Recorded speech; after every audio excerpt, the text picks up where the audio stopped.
PT Kalbe Farma bersama Teater Sanggar Cerita mempersembahkan serial Sandiwara Radio Babat Tanah Leluhur. Babat Tanah Leluhur.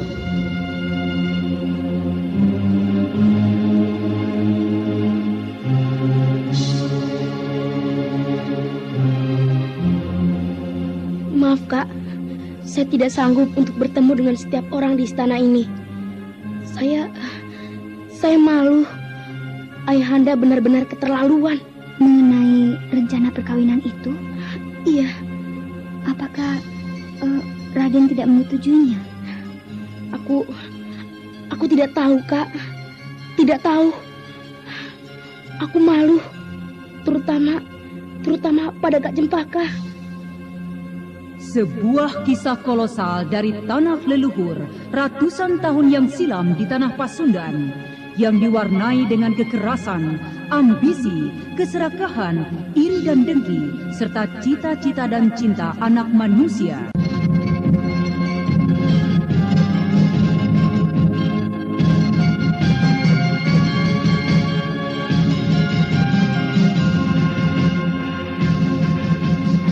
Kisah besar ini didukung oleh artis-artis Sanggar Prativi.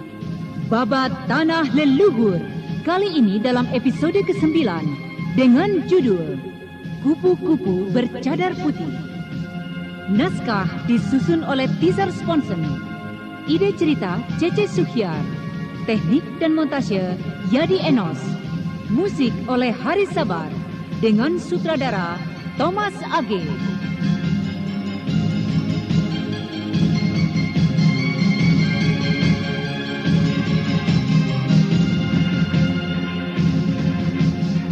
Pada seri yang ke-21 ini menampilkan Rio Sempana sebagai Raden Purbaya, Yuli sebagai Cempaka, Iwan Dahlan sebagai Aji Konda, Susi sebagai Permaisuri Suntana, dibantu oleh Oki dan Pegis.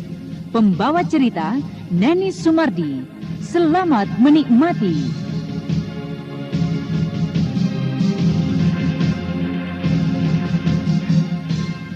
Pada kisah yang lalu diceritakan, Raden Purbaya mulai memperhatikan gerak-gerik dari Cempaka, memperhatikan diri Cempaka secara utuh, seorang wanita.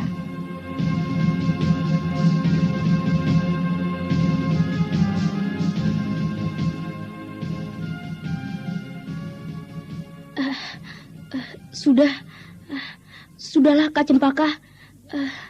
Saya membatalkan keinginan saya untuk melihat rambut kakak terurai.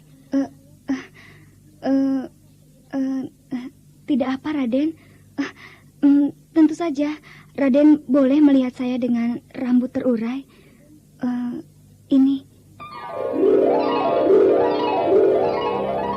Raden Purbaya terpaku pandangannya beberapa saat pada wajah Cempaka. Tapi beberapa saat kemudian, Raden Purbaya memalingkan wajahnya. Ada apa, Raden? Ada apa dengan rambut saya? Tidak, Kak. Tidak ada apa-apa dengan rambut Kak Cempaka. Maafkan saya jika memang permintaan saya itu terlalu berlebihan. Tidak, saya tidak merasakan permintaan Raden terlalu berlebihan.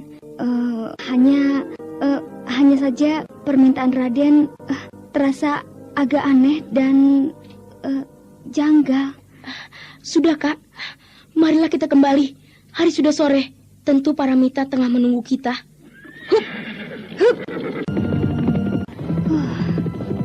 Ada apa dengan diri Raden Purbaya?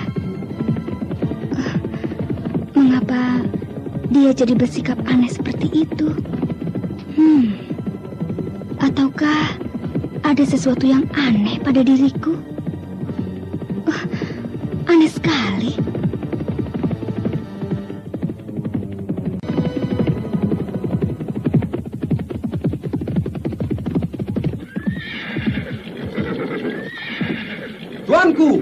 Tuanku Purbaya. Ada apa kau memanggilku, pengawal? Ayanda tuanku meminta agar tuanku segera menghadap. Ada apakah?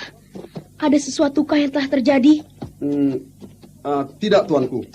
Hamba hanya mendapat perintah dari Sang Prabu untuk mencari tuanku dan meminta agar segera menghadap. Mungkin ada sesuatu yang penting yang akan dibicarakan. Baiklah, aku akan segera menghadap Ayahanda. Mari Kak Cempaka. Hiya, hiya.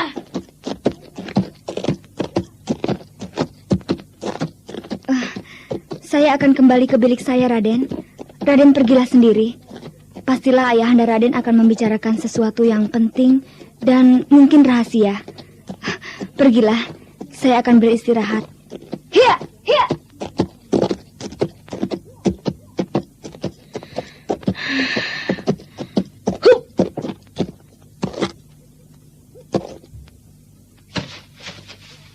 Purbaya. Ayahanda, Marilah, kau sudah kutunggu-tunggu. apakah saya dapat ke belakang mencuci tangan dan membasuh wajah Ayahanda? Silahkan. Aku menunggumu di serambi kamarku ya. Saya akan tiba di sana segera.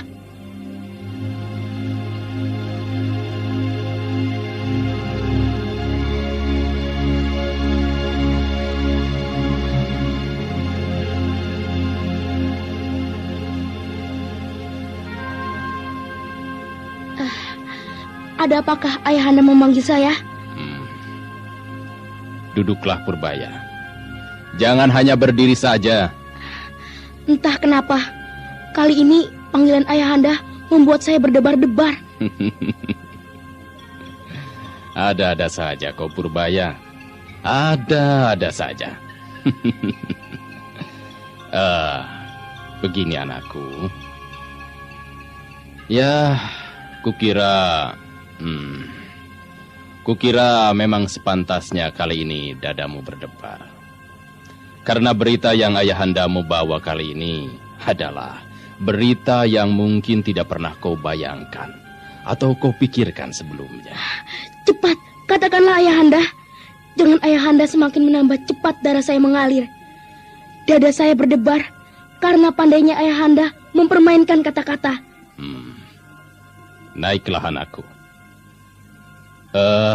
Dengarlah. Aku berniat hendak mengikat tali kekeluargaan dengan Bibi Murati. Maksud Ayahanda?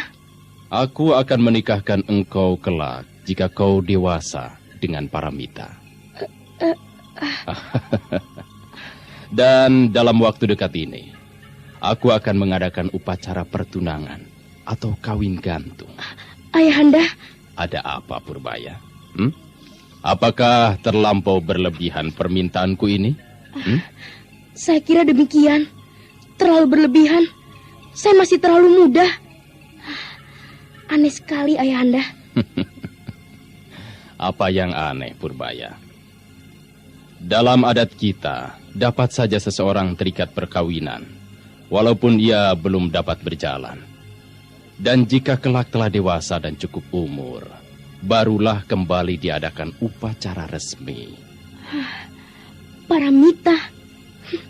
Paramita, putri dari Bibi Ratih. Ayahanda benar-benar keterlaluan. Purbaya, apa kau memang ingin menolak permintaan ayahandamu ini? Aku tahu, kau adalah seorang anak yang cerdas dan mengerti banyak tentang adat istiadat kita. Tapi Ayahanda... Dengarlah Purbaya, dengar. Apakah kau tidak suka dengan Paramita?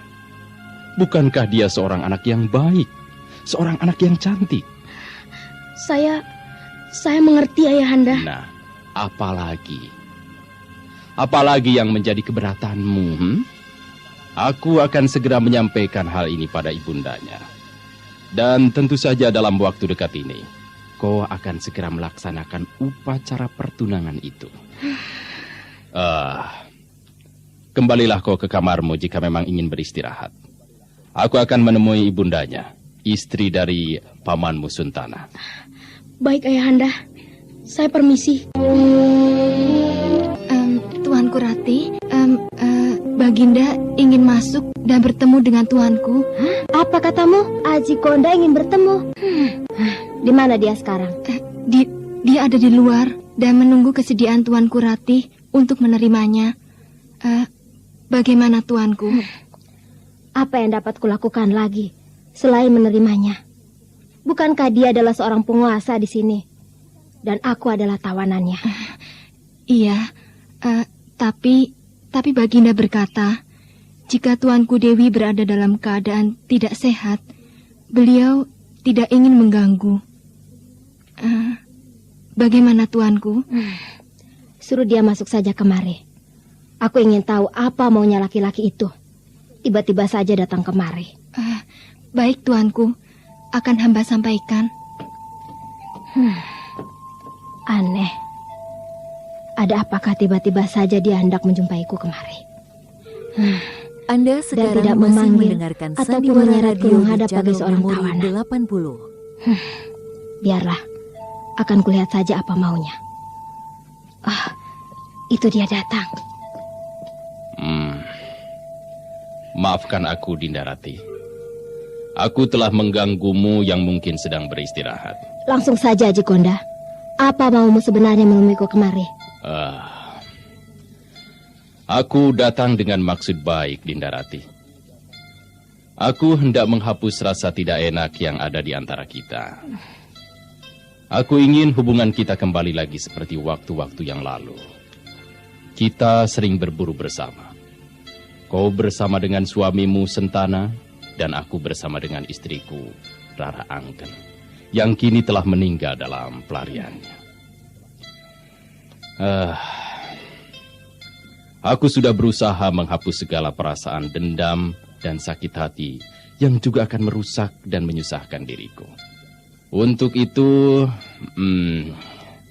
kuharapkan kau mau menerima uluran tali kekeluargaan yang akan melenyapkan segala ganjalan di antara kita. Apa maksudmu, Aji Konda? Aku melamar putrimu Paramita untuk Purbaya, anakku. Kita akan mengikat tali perjodohannya segera dengan upacara kawin gantung. Baiklah, Dinda Rati. Aku mengerti.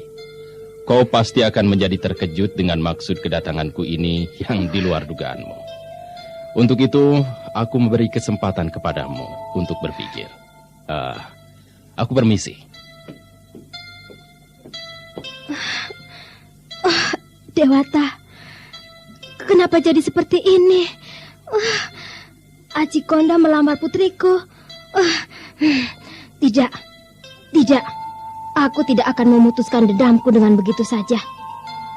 Aku tidak akan memutuskan dendamku. Aku harus membalas dendam dan sakit hati suamiku. Tapi biarlah. Aku akan menerima lamaran itu. Tapi kelak anakku Paramita akan kuberitahu pengertiannya tentang dendam keluarganya. Ya, aku akan menerima lamaran itu.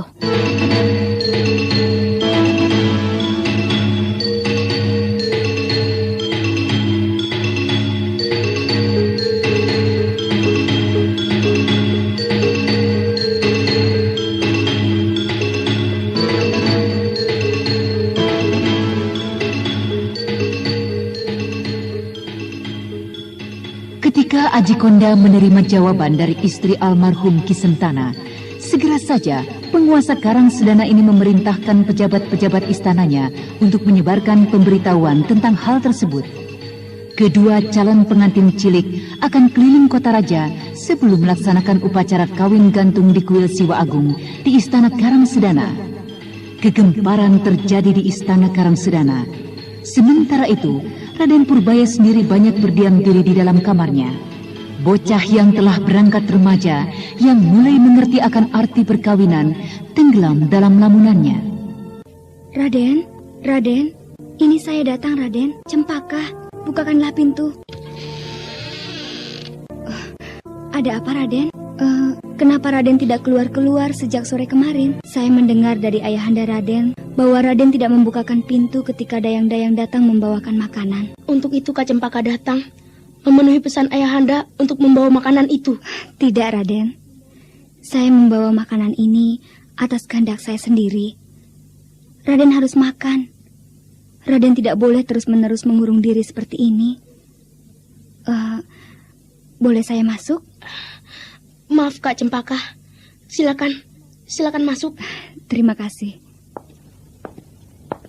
Sebaiknya Raden menyantap dulu makanan ini. Sejak malam tadi, Raden tidak mengisi perut Raden dengan makanan. Ayo, makanlah. Baiklah, terima kasih, Kak. Di hadapan Cempaka, wanita yang sangat dihormatinya serta mendapat tempat di hatinya, Raden Purbaya tidak mampu untuk bersikap lain kecuali menuruti apa kemauan dari gadis muda itu. Tanpa sungkan, Raden Purbaya yang memang sudah merasa lapar menyikat seluruh hidangan yang disediakannya itu hingga bersih.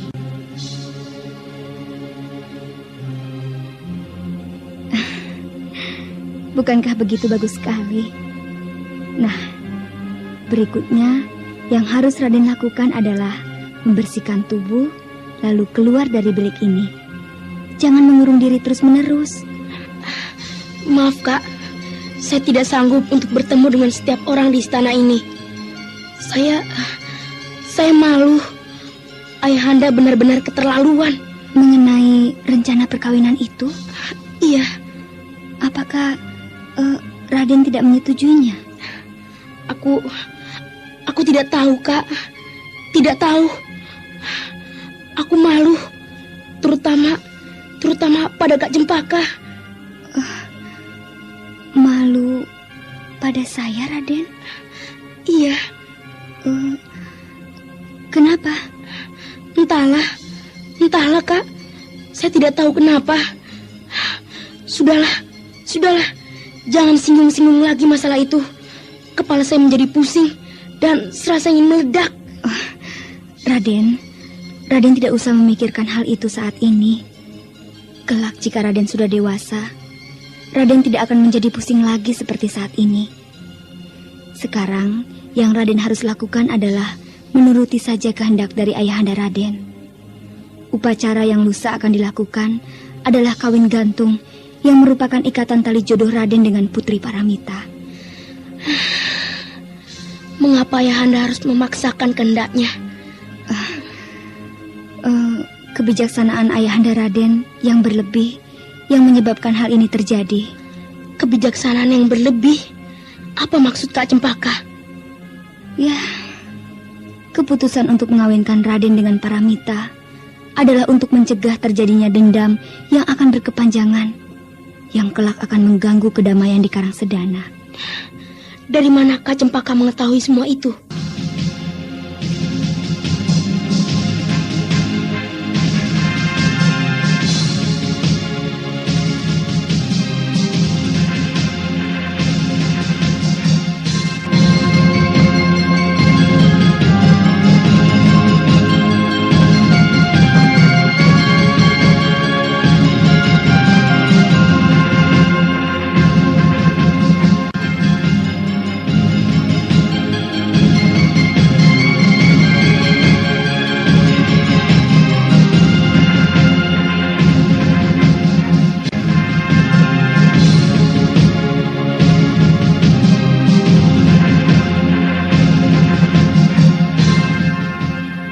Raden Purbaya menjadi sangat terkejut ketika mendengar alasan perkawinannya dengan Paramita.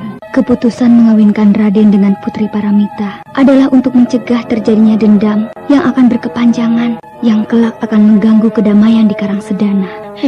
Dari mana Kak Cempaka tahu semua itu? Ayahanda Raden sudah menceritakan semuanya pada saya. Dan Ayahanda Raden menghendaki agar saya dapat menyadari Raden. Dengan terikatnya tali perjodohan, maka kelak di kemudian hari tak akan ada lagi kesulitan untuk Raden. Kesulitan yang mungkin timbul dari sikap dan dendam Ibunda Putri Paramita. Ya, ayahanda memang baik, bahkan teramat baik. Jadi Raden akan menerima keputusan itu dengan ikhlas? Entahlah, Kak, aku tidak tahu. Satu hal yang Raden harus ingat. Janganlah karena keputusan yang dibuat oleh ayahanda Raden itu akan mempengaruhi hubungan Raden dengan Putri Paramita. Raden tidak boleh bersikap menjauh darinya. Kasihan sekali anak itu. Dia tidak bersalah. Dia tidak tahu apa-apa dengan semua yang akan terjadi ini. Benar, Kak. Aku tidak boleh membenci Paramita. Kemarin sore, dia menunggu-nunggu di Taman Sari. Terpaksa hanya kami berdua yang berlatih. Bagaimana dengan sore ini? Biarlah, Kak. Sebaiknya, biarlah dia berlatih bersama Kak Cempaka. Saya ingin berlatih di pinggir hutan. Saya ingin menghilangkan rasa lesu dalam diri saya. Raden akan berlatih seorang diri? Ya, Kak. Apakah tidak ingin saya temani? Kita berlatih bersama-sama seperti biasanya. Saya tidak. Jika memang Kakak Cempaka ingin menemani saya senang sekali. Ya, baiklah. Jika demikian, kita pergi bersama-sama saja. Baiklah, saya hendak membersihkan tubuh dahulu. Kakak tunggulah di gerbang istana. Saya akan menyampaikan rencana kepergian ini pada Baginda. Setelah itu, saya menunggu Raden di gerbang istana.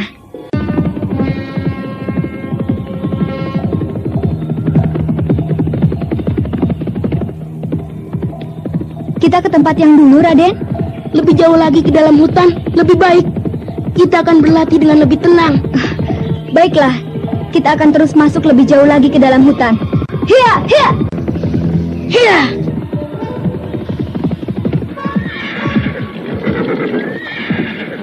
Saya kira tempat ini baik sekali, Kak. Hup. Bersiaplah, Kak Cempaka. Haid, hiya, hiya, haid. Hup, hiya, hup, hiya, hup, haid, hup, hiya, hiya, haid, hup, hup, hup, hiya, hup. Beberapa saat saja, Raden Purbaya kembali menjadi bergairah. Darahnya mengalir cepat, bersamaan dengan hawa sakti yang disalurkan dari dalam tubuhnya. Angin pukulan menderu-deru di sekitar hutan kecil itu. Beberapa pohon kecil sudah terlihat tumbang tersambar oleh kekuatan pukulan mereka. Ajit-ajit tingkat tinggi berhamburan dilepas oleh kedua anak tersebut. Hingga beberapa saat kemudian. Tunggu, Kak Cempaka. Ada apa, Raden? Begini, Kak. Tiba-tiba saja aku mendapat akal. Aku melihat kemungkinan lain untuk mengembangkan latihan kita ini. Apa itu, Raden? Bagaimana maksud Raden dengan mengembangkan latihan kita ini? Kita akan mencoba melatih kepandaian kita secara berpasangan.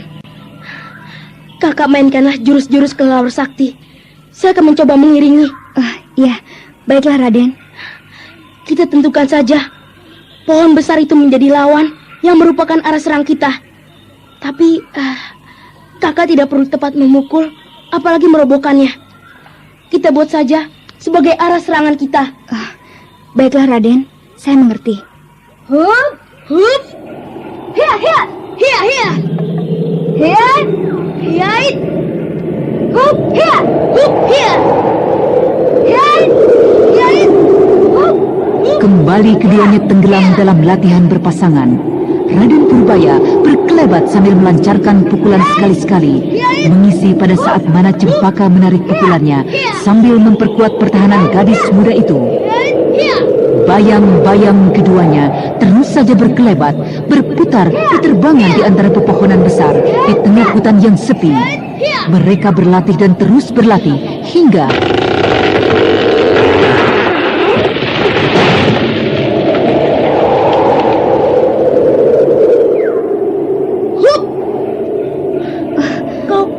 Kau memukul tepat pada pohon itu, Kak Cempaka. Tidak, sama sekali tidak, Raden. Aneh, mengapa pohon ini tiba-tiba saja menjadi roboh? Lihatlah kemari, Kak Cempaka. Ada apa, Raden? Lihatlah batang pohon ini. Serat-seratnya menjadi kering, hingga dia tidak kuat lagi menahan beban bagian atas dari pohon ini yang demikian rimbunnya. Dengan demikian, pohon ini tumbang karena angin pukulan yang kita lancarkan. Luar biasa sekali angin pukulan kita, Kak Cempaka. Untuk itu, kita harus lebih berhati-hati lagi mempergunakan kekuatan sakti dalam setiap pertempuran. Iya, Raden benar. Kita harus benar-benar mengenal situasi. Tidak boleh sembarang mengeluarkan tenaga sakti tanpa kita tahu seberapa tinggi kepandaian lawan yang kita hadapi. Bagaimana, Raden? Kita lanjutkan atau kita hentikan sampai di sini latihan kita? Lihatlah itu. Kelihatannya hari akan hujan. Belum begitu sore, tapi langit sudah demikian gelapnya. Ya, benar. Sebaiknya kita kembali saja. Kita akan kehujanan di jalan. Hup, ayolah Kak Cempaka. Baik, Raden. Hup, hiya, hiya, hiya, hiya.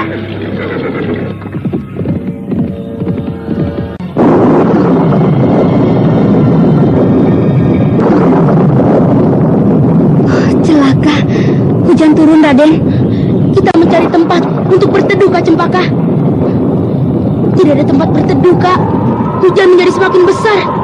Kita beristirahat di bawah pohon itu saja, Kak. Benar, Raden. Pohon itu cukup rindang. Hup.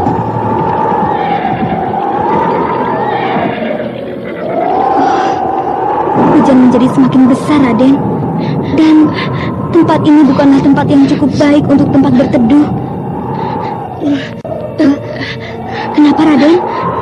Raden kedinginan? Jangan hanya diam saja, Raden. Salurkanlah tenaga sakti Raden. Raden akan menjadi hangat karenanya. Tapi saya tidak kuat lagi, Kak. Anda sekarang masih mendengarkan Sandiwara Radio di Raden Purbaya yang semalam-malaman tak dapat tidur dan perutnya pun baru saja sempat terisi sejak kemarin sore telah memaksakan diri untuk berlatih dan mengeluarkan tenaga saktinya. Karena itu tubuhnya menjadi sedemikian lemahnya. Dan ketika udara dingin di tengah lebatnya hujan mencekam tubuhnya, bocah perkasa ini tak sanggup lagi untuk menguasai dirinya. Dan sesaat kemudian ia pun terkulai tak sadarkan diri. Raden? Raden? Apakah yang telah terjadi dengan dirinya? Raden? Raden? Sadarlah. Sadarlah, Raden. Celaka. Keadaannya demikian lemahnya. Pastilah ia semalam-malaman tidak tidur. Dan sore ini telah memaksakan diri untuk berlatih.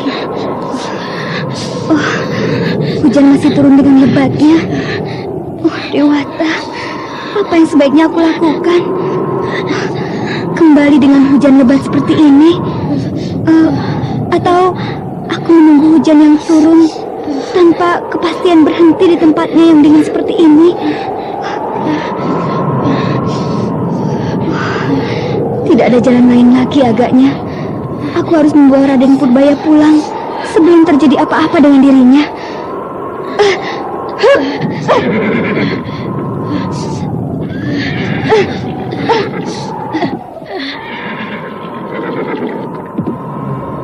Dengan gelisah dan khawatir akan keselamatan Raden Purbaya, Cempaka mengangkat cepat tubuh Raden Purbaya dan meletakkannya di atas punggung kudanya. Sesaat sebelum ia sendiri melompat naik ke atas kudanya, Cempaka menatap dalam-dalam wajah dari junjungannya yang mulai menjadi biru karena kedinginan. Tanpa sadar, air matanya deras bercucuran seiring dengan air hujan yang telah tuntas membasahi seluruh tubuhnya. Sambil menggigit bibir, gadis muda itu melompat ke atas kuda bersama-sama dengan Raden Purbaya yang terkulai di atasnya. Dan kemudian Cempaka segera menghentak tali kekang kudanya, sementara kuda Raden Purbaya yang tanpa penunggang mengikutinya dari belakang.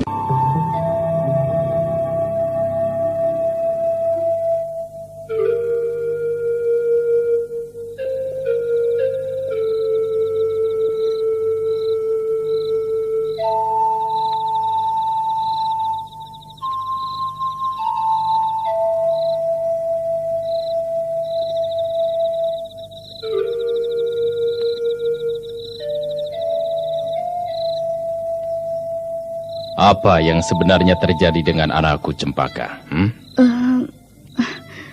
Entahlah, saya tidak mengerti tuanku. Tiba-tiba ia jadi tak sadarkan diri di tengah lebatnya hutan. Mungkin keadaan tubuhnya sudah sedemikian lemahnya. Karena tidak tidur semalam-malaman dan kemudian berlatih cukup keras di hutan itu. Cempaka, lusa dia sudah akan menjalani upacara ikatan jodoh. Mengapa kau mengajak berlatih demikian kerasnya? Ampun tuanku, jika memang hamba bersalah, hamba bersedia untuk mendapat hukuman. Ya, kau bersalah jika memang sudah sampai waktunya keadaan anakku masih juga belum pulih kembali. Lalu, bagaimana keadaannya saat ini, tuanku?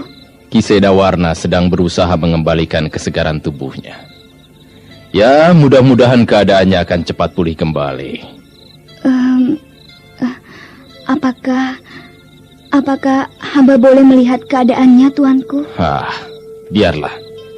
Ki Sedawarna mencoba untuk mengurangi penderitaannya dahulu. Setelah itu, baru kau boleh menjenguknya. Kau tunggulah di sini saja. Aku akan menjenguk keadaannya.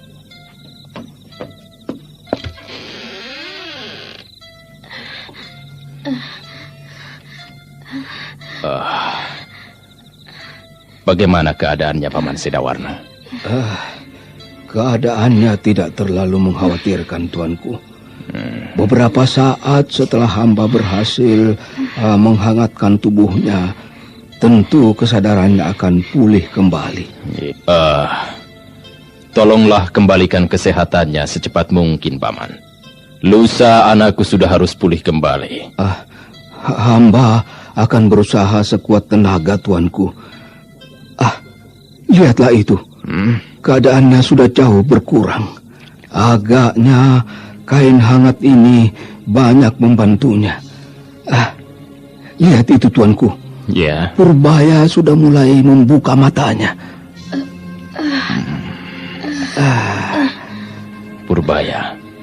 Purbaya. Kakak Cempaka. Kaukah itu? Kak Cempaka. Ini aku ayahandamu, Purbaya. Ayahanda? Ya. Apa yang telah terjadi denganmu? Apa yang akan kau lakukan? Sudahlah, tidur saja dulu. Saya tidak apa-apa, Ayahanda. Di manakah Kak Cempaka? Bagaimana saya bisa berada di sini? Cempaka yang membawamu kemari, anakku. Kau tiba-tiba saja menjadi pingsan di tengah hujan, anakku. Entahlah, Ayahanda. Hawa dingin yang menyerang tak dapat lagi saya kendalikan. Seluruh tubuh saya saat itu rasanya tidak memiliki tenaga lagi sedikit pun.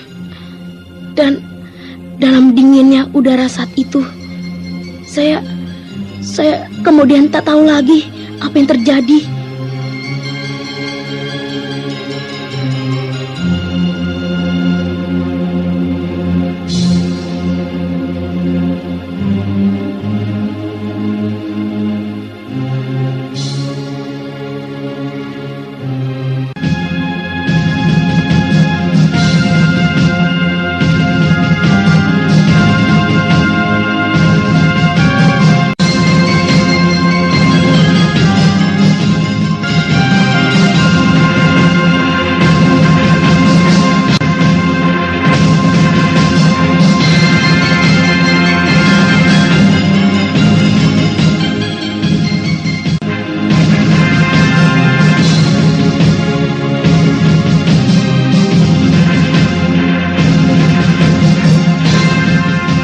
Raden Purbaya yang menjadi tak sadarkan diri berhasil sadar kembali berkat bantuan dari Ki Sedawarna.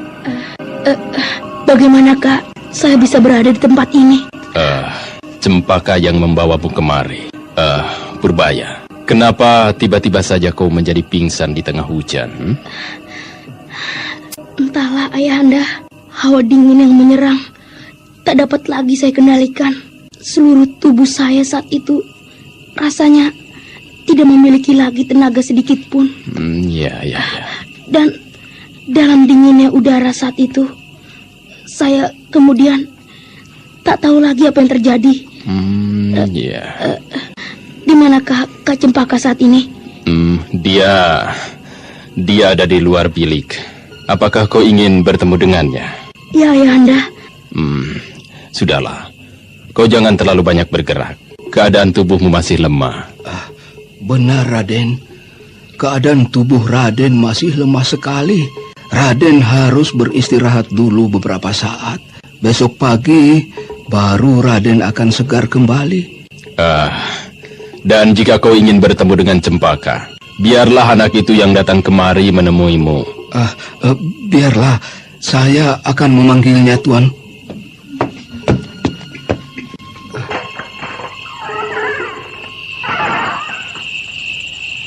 Nona Cempaka, masuklah. Raden Purbaya ingin menjumpaimu. Baiklah, Paman. Terima kasih. Kakak Cempaka. Tetaplah berbaring, Purbaya. Peliharalah kesehatanmu. Benar kata Ayahanda, Raden. Jika Raden belum sehat benar, janganlah memaksakan diri. Iya. Kau jagalah anakku Purbaya, Cempaka. Jika kau akan tinggalkan kamarnya, panggilkan seorang dayang untuk menemaninya. Iya, baiklah tuanku. Akan hamba perhatikan semua perintah tuanku. Dan untukmu Purbaya, ingatlah, besok lusa kau akan melakukan upacara ikatan jodoh. Jagalah kesehatanmu baik-baik ya. Aku pergi.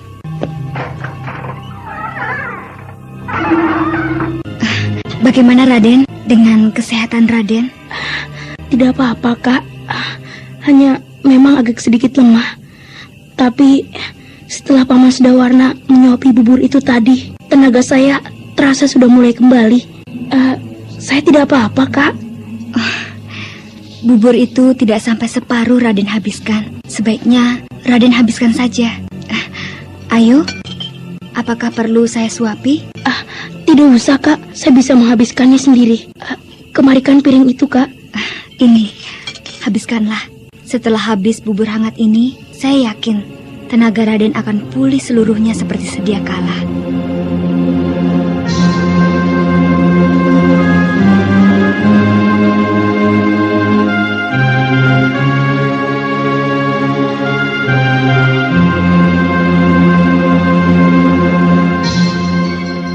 Kembali di hadapan Cempaka, bocah yang kini telah berangkat remaja menghabiskan bubur hangat itu dengan lahapnya. Dan kemudian Cempaka menemani Raden Purbaya berbincang-bincang hingga tengah malam.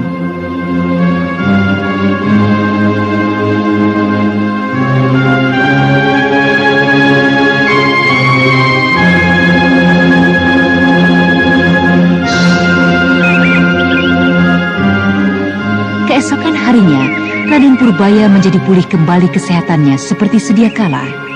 Dan ketika tiba hari upacara ikatan jodoh, suasana kota Raja Karangsedana menjadi sedemikian ramainya. Tidak sedikit rakyat Karangsedana dari berbagai pelosok datang ke kota Raja untuk menyaksikan keramaian yang diadakan oleh Baginda.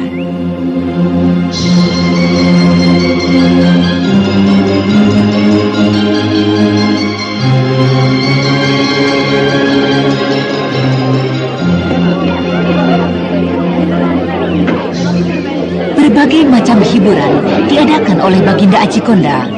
Hal mana membuat rakyat Karangsedana menjadi larut dalam luapan kegembiraan pesta yang dibuat oleh Baginda hanya dengan persiapan beberapa hari. Penduduk Karangsedana seakan-akan menjadi lupa bahwa beberapa saat yang lalu, belum genap 1 purnama, banjir darah telah melanda wilayahnya, Karangsedana.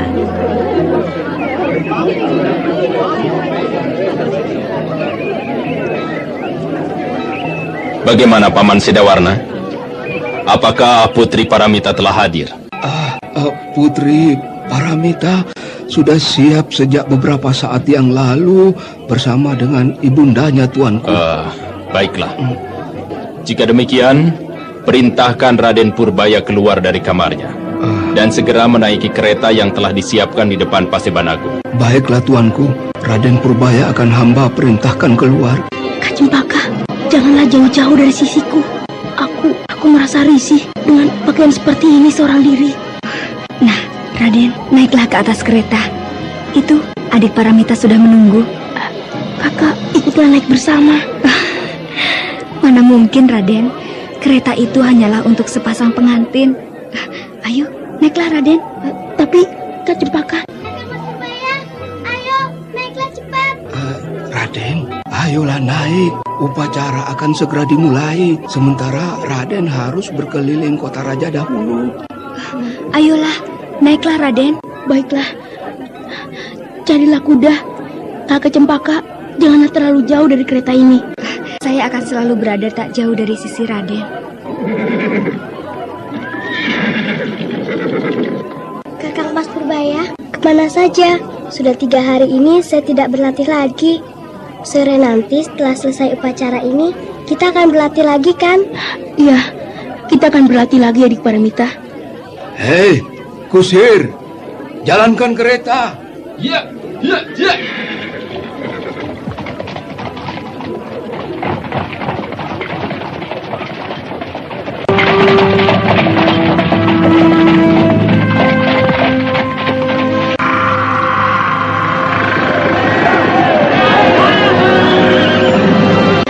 Kereta terbuka yang ditarik dengan 6 ekor kuda, Raden Purbaya bersama dengan Paramita berdiri menerima salam dan puja-puji dari penduduk Karangsedana. Kereta yang ditarik dengan 6 ekor kuda dan dikawal dengan puluhan pasukan berkuda terus menyusuri jalan-jalan utama di kota Raja Karangsedana.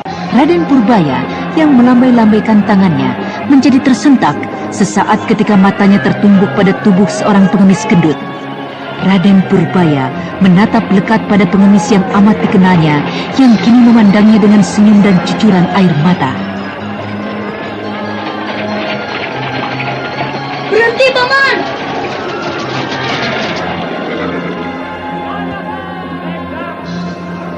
Bersamaan dengan teriakan Raden Purbaya yang disusul oleh berhentinya kereta kuda, seluruh penduduk yang berada di sekitarnya menjadi hening dan mulai mencari arah pandangan dari Raden Purbaya. Tunggu sebentar, Paman. Saya hendak menemui seorang sahabat saya. Kau masih mengenaliku, kakak gendut? Ternyata tidak salah aku begitu menghormatimu. Kau adalah seorang pangeran, seorang penguasa. Maafkan hamba jika dahulu ada kata-kata maupun sikap hamba yang keterlaluan. Kau ini lucu sekali, kakak gendut. Ayo, bangkitlah. Bangkitlah. Jangan menyembah seperti itu. Bangkitlah. Oh, Dewata Agung, alangkah bangganya aku pernah mempunyai sahabat seperti dirimu, Tuanku Purbaya. Kenapa pernah? Apakah untuk selanjutnya kakak gendut tidak ingin lagi menjadi sahabatku? Oh, tidak mungkin itu. Kenapa tidak mungkin, kakak gendut? Apakah kakak masih suka mencuri? Saya sudah mencoba mencari pemiliknya, tapi tidak dapat saya temukan. Apa yang harus saya lakukan lagi dengan uang ini, Tuanku Purbaya? Saya menyesal telah menjadi pencuri, hingga karenanya saya terlunta-lunta tidak menentu mencari orang yang menjadi korban saya.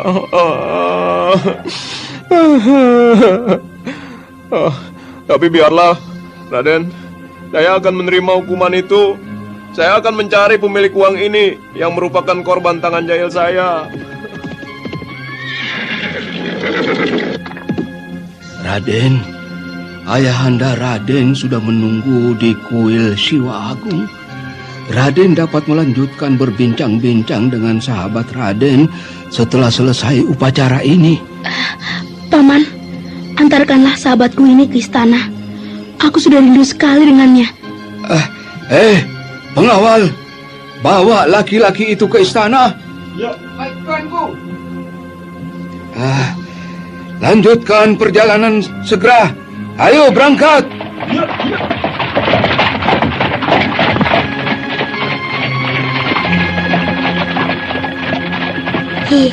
Kakak Mas berteman dengan seorang pengemis kotor, pengemis gendut. Adik Paramita, satu saat kau akan tahu bahwa dalam persahabatan bukanlah pakaian maupun pangkat yang menjadi ukuran, tapi kesetiaan serta perhatianlah yang menjadi ikatannya. Kakak Mas bicara apa? Nanti, satu saat jika kau sudah besar, kau akan mengerti semuanya.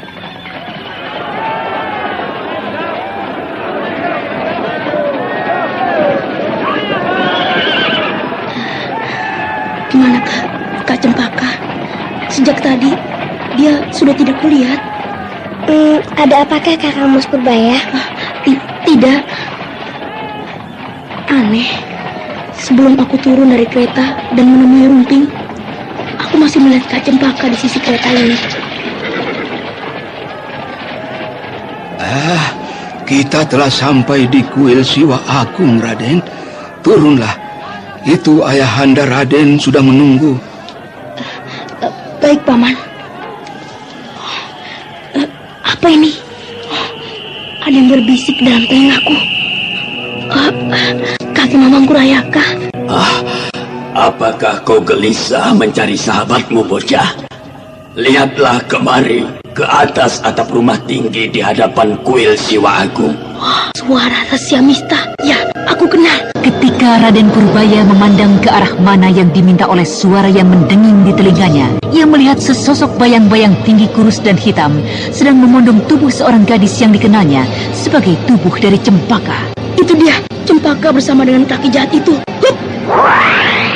Hei, Purbaya, apa yang kau lakukan? Hei, Purbaya, kembalilah! Saya melihat bayang-bayang seseorang yang memomong tubuh seorang gadis di atas rumah besar itu. Dan Raden Purbaya mengejarnya. Biar saya akan melihatnya ke sana. Oi, si jahat, keluarlah dan jangan bersembunyi. Ayo, kejarlah aku, bocah, jika kau memang dapat. Di sebelah sana. Yuk. Ayo, bocah, kejarlah aku. Kejarlah aku terus, jika kau memang ingin aku kembalikan gadis ini.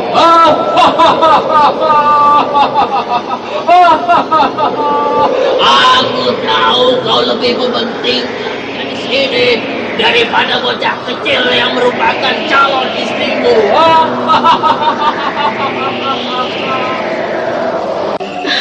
Tidak terasa, aku sudah berlari setengah harian. Entah di mana sekarang aku ini berada.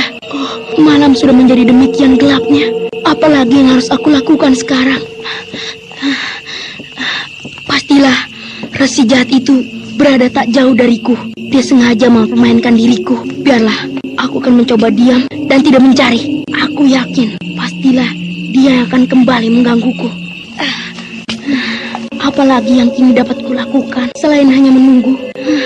Raden, Kak Cempaka, Kak Cempaka, Kak Cempaka menghilang. Kak Cempaka, Kak Cempaka, di mana kau, Kak? Kak Cempaka.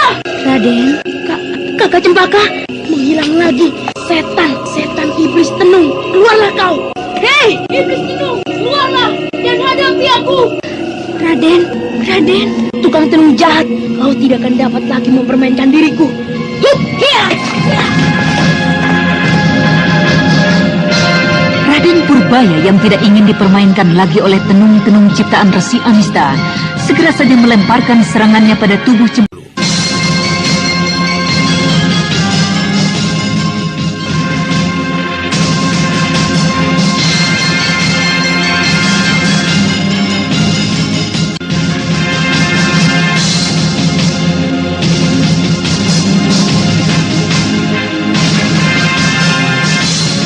Raden Purbaya yang mengejar si Amista sampai di sebuah hutan yang lebat jauh dari wilayah Karangsedana.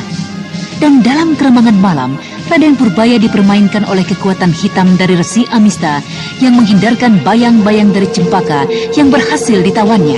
Raden, Kakak Cempaka menghilang lagi. Setan, iblis tenung, keluarlah kau, keluar dan hadapi aku. Raden, Iblis pengganggu, tukang tenung jahat, kau tidak akan dapat mempermainkan aku lagi. Hup, hiya, hiya, Raden, hiya.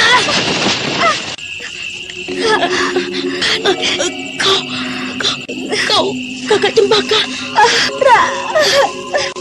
Kakak Cempaka, celaka. Aku telah memukulnya dengan kekuatan yang penuh. Kak, Dewata, apa yang harus aku lakukan untuk menyelamatkannya?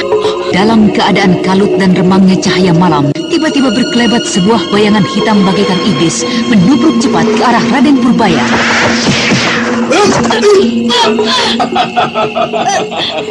Rupanya kau tidak sehebat yang kukira, bocah. Entah makhluk halus apa yang menyusup ke dalam dirimu saat itu. Tapi saat ini kau tidak akan lagi dapat berbuat pongah, bocah. Aku akan menggantung dirimu di alun-alun kota Raja Karangsedana agar seluruh penduduk dan rakyatmu tahu bahwa kau bukanlah apa-apa bagi Resi Amista. Dan aku akan berdiri di samping tubuhmu yang kaku tergantung untuk menunjukkan dan menyatakan bahwa akulah yang telah menundukkan dirimu. Itulah satu-satunya jalan untuk mencuci kekalahanku padamu. Sekarang kalian berdua boleh ikut denganku.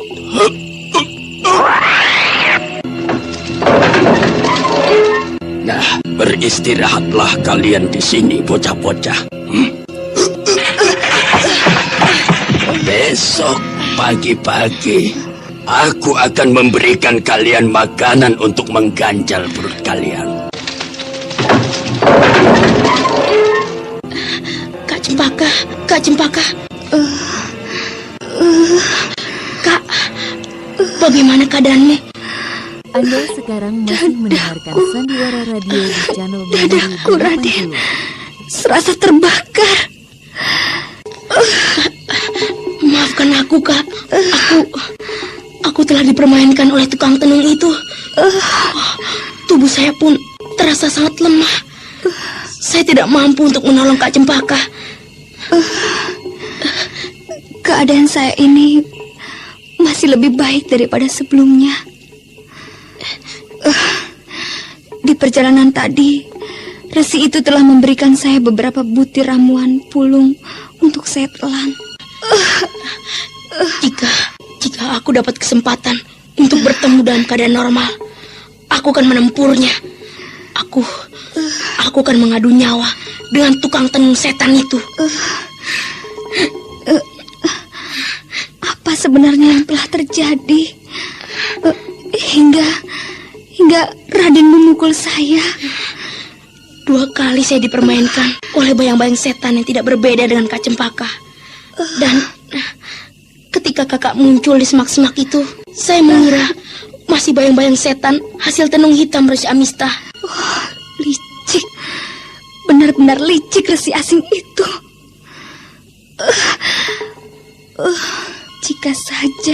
Jika saja kita berada dalam keadaan sehat, tentu kita akan dapat menghadapi Resi itu dengan berpasangan, Raden. Tidak mungkin, Kak Cempaka. Aji 5 bayang-bayangnya terlalu sempurna untuk dapat kita hadapi. Kakek Memangkuraya saja kewalahan menghadapinya. Lalu, jika demikian, apa yang akan kita lakukan terhadapnya? Mengadu nyawa atau menunggu kesempatan lain yang diberikan Dewata Agung untuk lepas dari tangannya. Sudahlah, Raden. Sebaiknya kita beristirahat saja. Ya, Kak Cempaka benar. Kakak sangat membutuhkan sekali istirahat. Tidurlah, Kak. Iya, Raden pun demikian. Seperti bocah laki-laki maupun wanita itu tidak menyinggung-nyinggung masalah pertempurannya denganku di mulut gerbang kota raja. Oh, aneh, benar-benar aneh. Agaknya anak itu tidak merasa pernah mengalahkan diriku. Oh, siapa jika demikian yang saat itu mengalahkan aku? Apakah seseorang yang menyamar menjadi kedua bocah itu? Ataukah ada sesuatu kekuatan yang merasuk ke dalam tubuh bocah itu? Baik, aku akan mencoba menyelidikinya. Aku akan mencoba memecahkan semua teka-teki ini.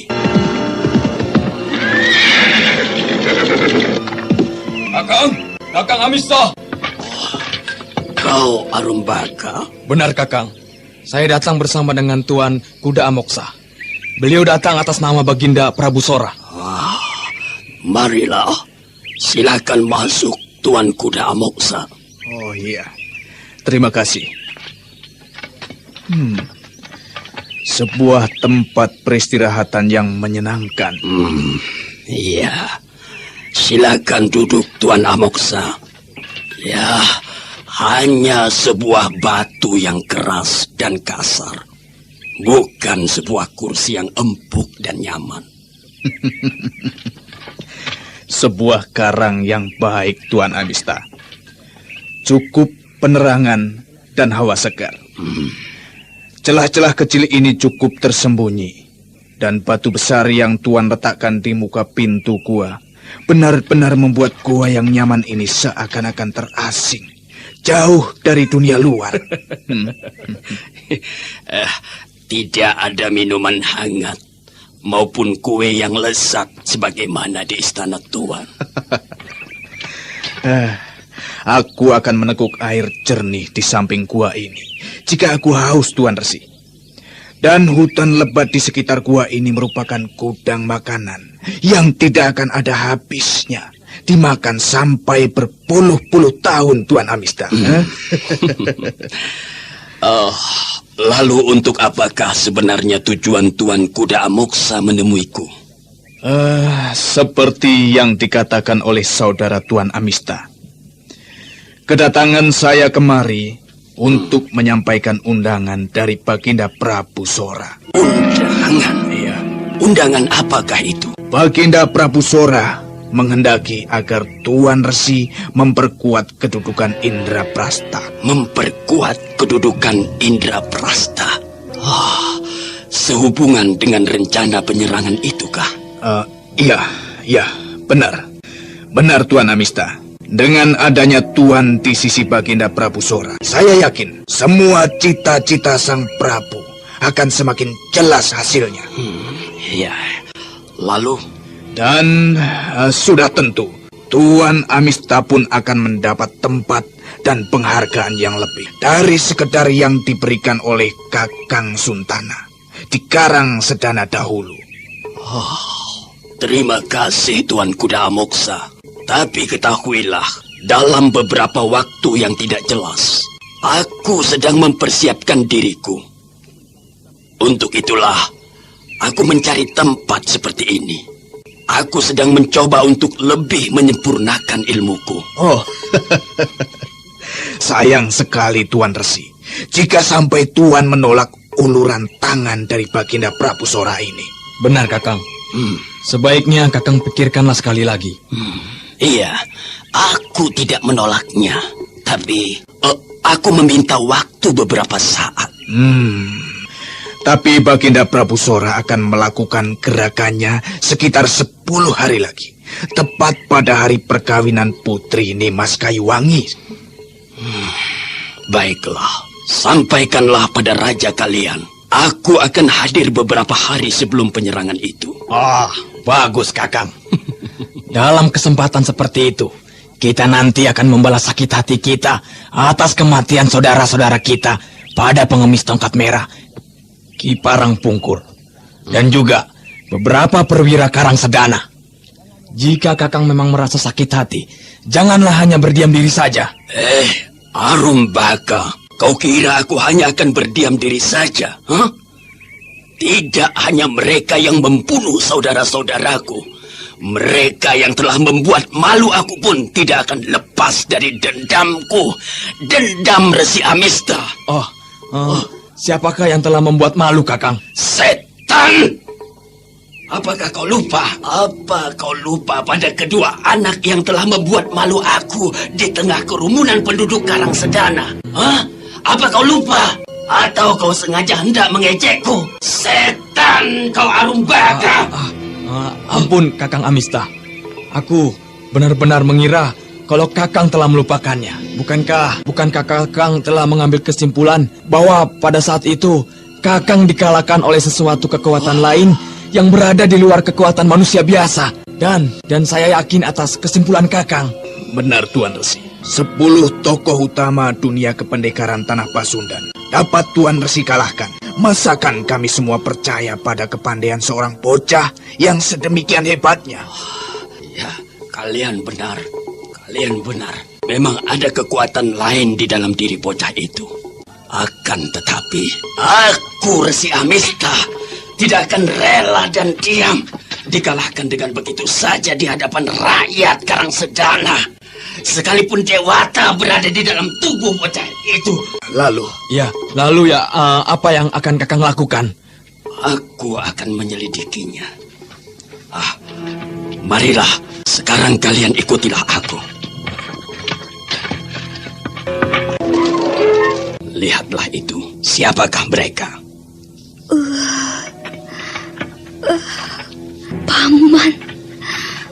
Paman penipu. Mengapa mereka bisa berada di sini, Tuan Resi? Marilah kita dekati dan tanyakan pada mereka. Ternyata kalian adalah kelompok ular-ular penipu, ular-ular jahat. Siapakah dia, Kak Cempaka? Dia adalah penipu yang kutemukan di istana Karangsedana.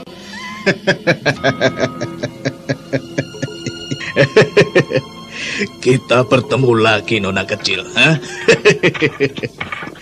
Nasibmu beruntung. Demikian juga Aji Konda.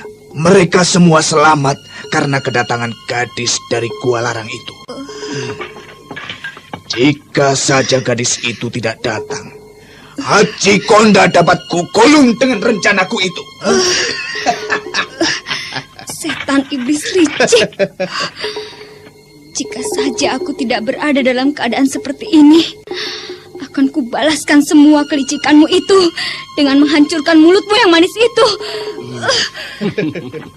Sudah, Nona. Janganlah terlalu memaksakan diri untuk bicara keras. Nanti dadamu akan semakin parah lukanya. Bocah, bukankah kau adalah Raden Purbaya? Putra dari Prabu Aji Konda. Benar, aku adalah Purbaya, putra dari Prabu Aji Konda. Masihkah dapat kau ingat pertempuran kita beberapa saat yang lalu? Ya, aku masih mengingatnya. Tapi jangan kau samakan aku dengan saat itu. Lepaskanlah aku sekarang. Aku akan membuatmu merangkak minta ampun. Apakah kau pernah bermimpi akan dapat mengalahkan orang seperti diriku? Lepaskanlah aku. Aku akan mengadu nyawa denganmu. Lepaskan. Jika kau memang berani, resi jahat, tukang tenung. Lalu apakah kau dapat mengingat apa yang telah kau lakukan di atas pagar benteng kota Raja Karangsedana saat perang yang baru saja berlalu? Apa maksudmu? Apakah kau tidak merasa naik ke atas pagar benteng kota Raja pada saat perang berkecamuk? Sesaat Raden Purbaya termenung. Demikian juga dengan Cempaka. Tiba-tiba saja keduanya teringat kembali dengan keanehan yang mereka alami.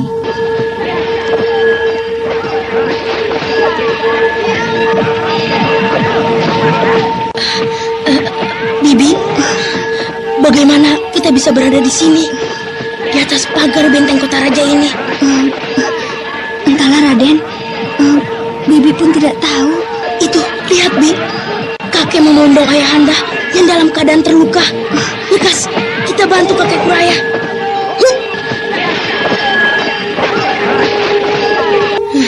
Mengapakah kau tanyakan hal itu, tukang tenung?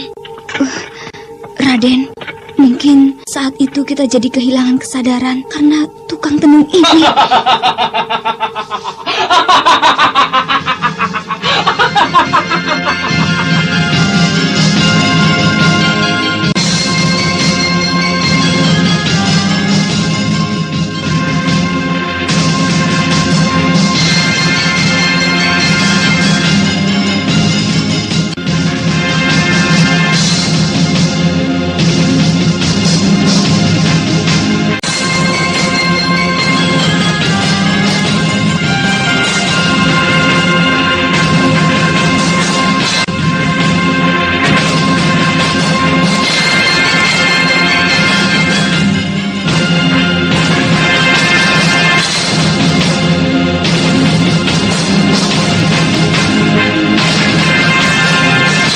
Raden Purbaya dan Cempaka dalam tahanan mendapat pertanyaan-pertanyaan yang memang merupakan tanda tanya dalam dirinya sejak beberapa saat yang lalu. Mengapakah kau tanyakan hal itu, tukang tenung jahat? Raden, mungkin saat itu kita kehilangan kesadaran karena tukang tenung ini.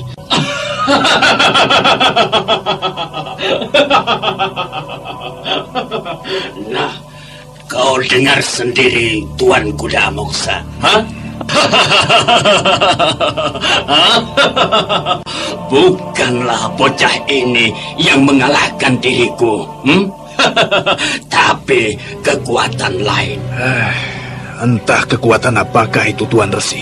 Itulah yang akan kuselidiki dalam beberapa hari ini. Marilah kita bicara di luar saja. Ini kau makanlah daging kering ini.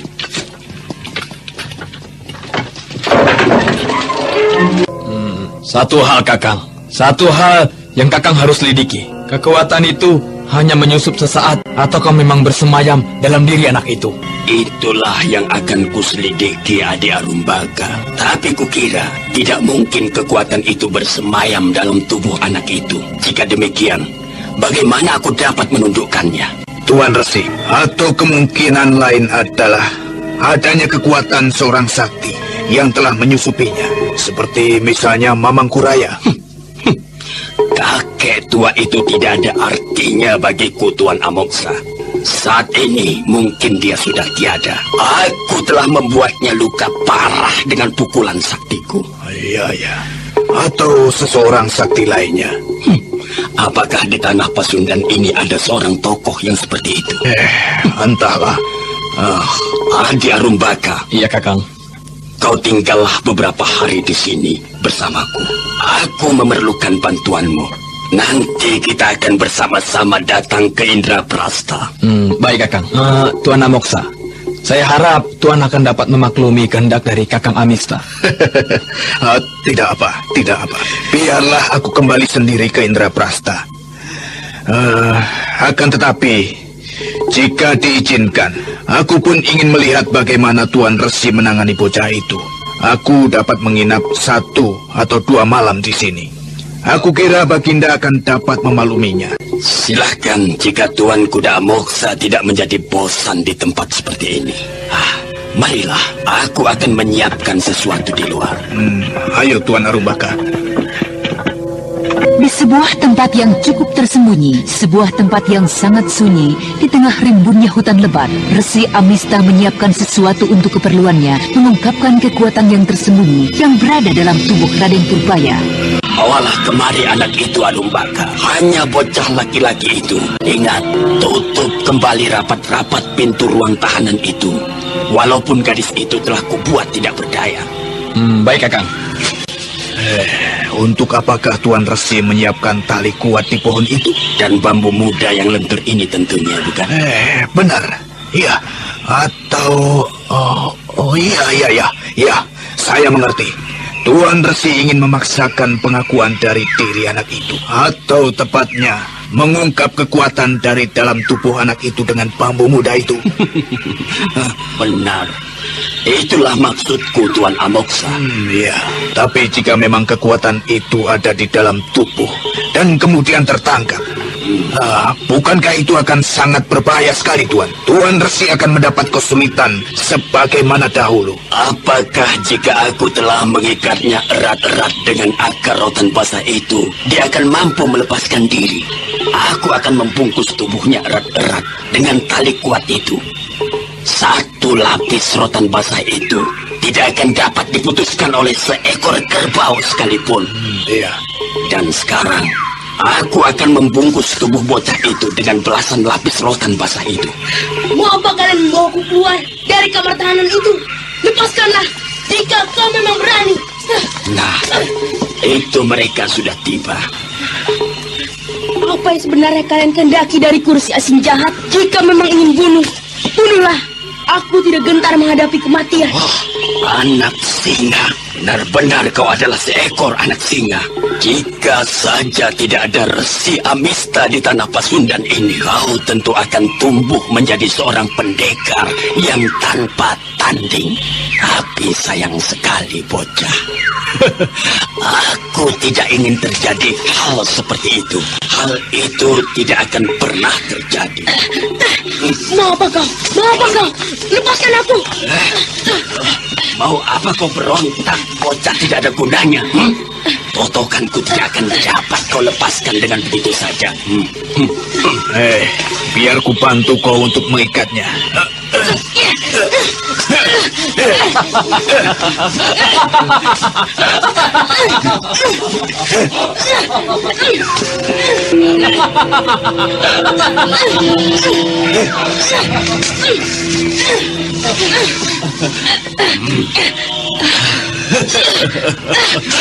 Tahukah kau bocah, dengan kekuatannya gurumu pun tidak akan sanggup untuk memutuskan tali-tali ini sekaligus. Untuk itu kuharap kau tidak perlu membuang tenaga dengan bergerak seperti ini. Nah, bukankah begitu lebih baik? Lebih enak, bukan? Apa yang kau inginkan dariku, Resi Asing? Tukang tenung jahat, licik, pengecut. Dewata Agung akan mengutuk dan menghukum manusia-manusia seperti dirimu. Cukup! Siapa yang mengira seorang putra raja dengan pakaian pengantin yang indah siap berangkat ke Wil Siwa Agung untuk sebuah upacara agung dan suci, kini terikat erat di sebuah hutan lebat seperti ini? Mau apa sebenarnya kau, Resi Asing? Tidak, aku tidak ingin apa-apa. Hanya ini. Ya, aku tidak ingin apa-apa darimu. Hanya aku ingin memuaskan diriku dengan memukul dirimu sepuas hatiku.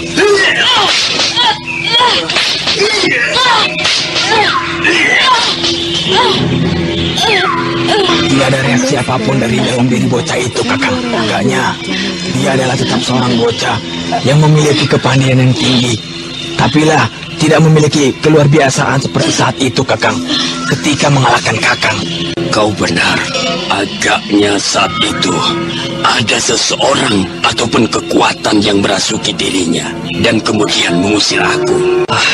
Sudahlah, untuk hari ini biarlah aku mengalah. Besok aku akan mencoba mencari cara lain. Marilah masuk ke dalam Tuan Amoksa, Harumbaka. Tapi Kakang, bagaimana dengan diri bocah itu? Biarkan saja. Tidak akan ada orang yang akan dapat mengganggunya. Aku telah mengurung dengan kekuatan gaibku. Mari kita masuk. Hutan yang semula terasa sunyi, kini kembali menjadi sunyi setelah Resi Amista bersama dengan Arumbaka dan Kuda Amoksa meninggalkan Raden Purbaya dan kembali ke dalam gua tempat persembunyiannya. Kesunyian hutan yang amat mencekam itu sekali-sekali diselingi dengan suara binatang-binatang hutan. Sementara itu, Raden Purbaya yang terikat erat di batang pohon besar sudah menjadi tak sadarkan diri. Pakaian pengantin yang indah berkilau kini menjadi pecah di sana-sini karena pukulan dari bambu muda yang sangat keras. Beberapa saat, bocah itu terikat dan tak sadarkan diri. Sementara langit siang hari mulai diliputi awan tebal. Kilat pun mulai menyambar-nyambar. Dan tidak beberapa lama kemudian, hujan pun turun dengan derasnya. Bagaimana dengan anak itu? Biarkan saja. Kukira tubuhnya cukup kuat untuk menahan hawa dingin. Walaupun dalam keadaan seperti ini, biarkan saja. Apakah Tuan Resi tidak akan memulai penyelidikan baru dengan gadis itu? Ya, aku akan mencoba kali ini dengan gadis itu. Tapi aku masih memikirkan cara yang tepat. Oh, Kakang, dengar itu, suara harimau. Celaka. Perangkap gaibku tidak akan berguna untuk binatang-binatang hutan. Ayo, cepat kita lihat keluar.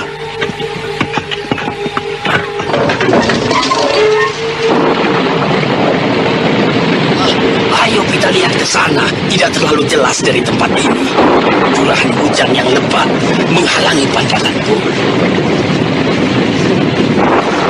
Resi Amista bersama-sama dengan Arumbaka dan Raden Kuda Amoksa berlari di tengah hujan menuju pohon besar tempat mereka mengikat Raden Purbaya.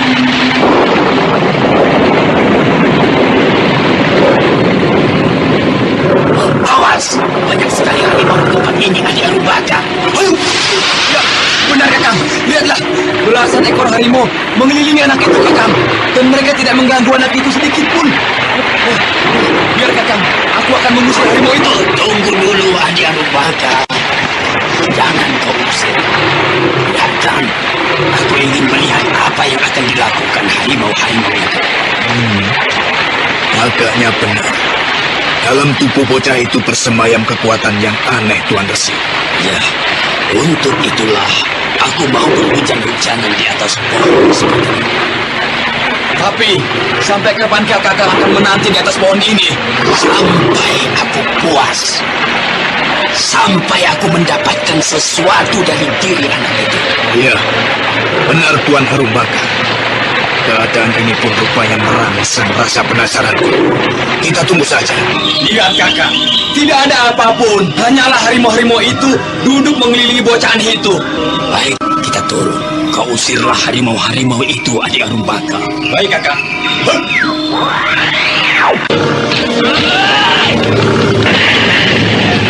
Belasan harimau yang duduk mengelilingi Raden Purbaya seketika menyiram si Arumbaka yang melayang menghampiri Raden Purbaya. Sesaat pertempuran pun terjadi. Resi yang sakti dari India itu berkelebat ke sana kemari sambil membagi pukulan-pukulannya pada harimau-harimau besar di sekitar Raden Purbaya.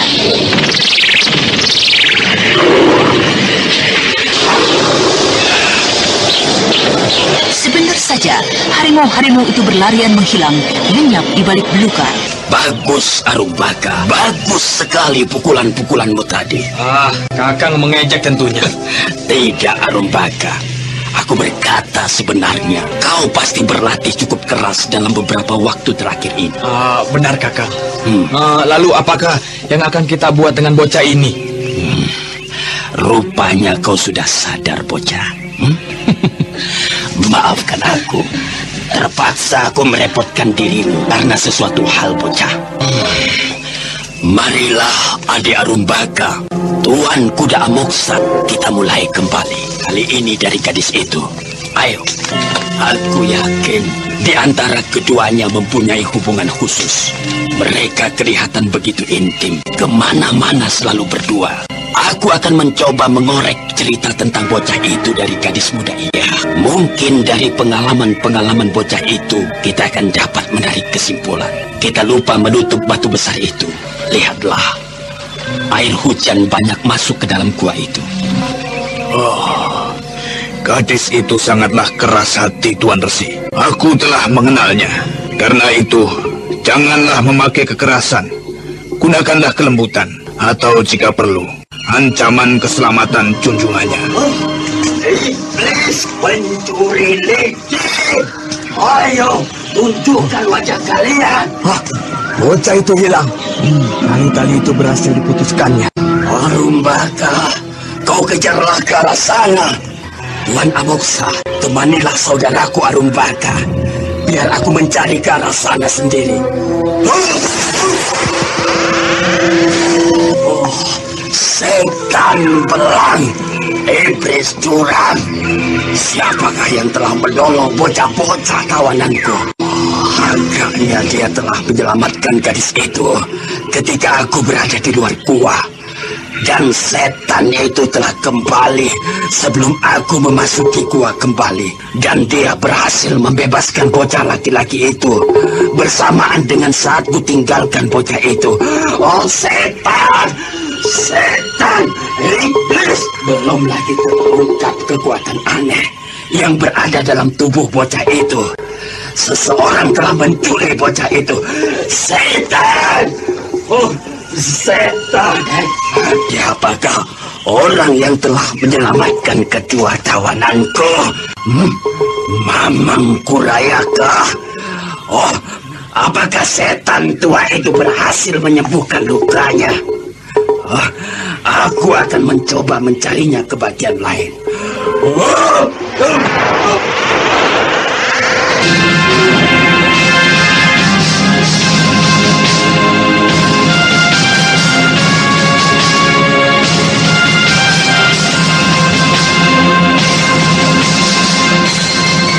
Resi Amista yang menjadi terlonjak sesaat karena terkejut kembali, tersentak teringat akan Raden Purbaya yang ditinggalnya di luar. Nah, para pendengar sekalian, kemanakah perginya Cempaka? Dan bagaimanakah nasib Raden Purbaya selanjutnya? Untuk mengetahui jawabannya, ikutilah kisah Babat Tanah Leluhur ini dalam episode ke-9, Kupu-Kupu Bercadar Putih, yang dipersembahkan oleh Propal dan Promah bersama Teater Sanggar Cerita di radio kesayangan Anda. Sampai jumpa.